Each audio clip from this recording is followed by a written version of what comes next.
Hello everyone, today we are going to focus on something very specific and recent that actually changed how both critics and fans talk about Park Shin-hye, and that is the final impact of her 2026 drama, Undercover Miss Hong. A project that quietly became one of the most important checkpoints in her career, not because it was perfect, but because it forced audiences to reconsider what she is capable of doing on screen. The series aired from January to March 2026 and placed her in the role of Hong Jianbo, an elite financial inspector who disguises herself as a much younger employee to investigate corruption inside a securities firm, creating a dual identity performance that required constant tonal shifts between authority and vulnerability.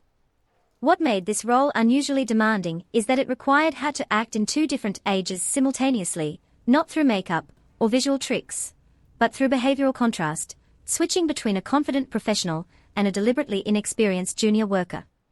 In interviews following the finale, Park Shin-hye acknowledged that she felt pressure playing someone pretending to be in her 20s again, especially because audiences have literally watched her grow up on screen, making the illusion more psychologically demanding than technically difficult. The reception to the drama itself was sharply divided, and that's where things become interesting. Some critics pointed out that the first episode was overloaded with characters and subplots, making it difficult for viewers to fully engage with the central investigation, while others praised the concept and Park Shin-hye's performance as one of the strongest elements holding the narrative together.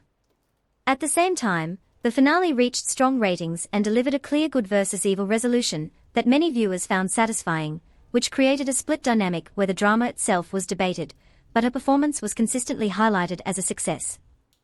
What stands out even more is how co-actors described working with her during the production.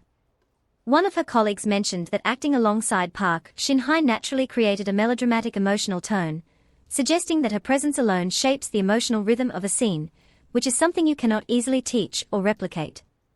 This reinforces a pattern we've seen before. Even in projects where the writing is uneven, she often becomes the emotional anchor that keeps the story watchable.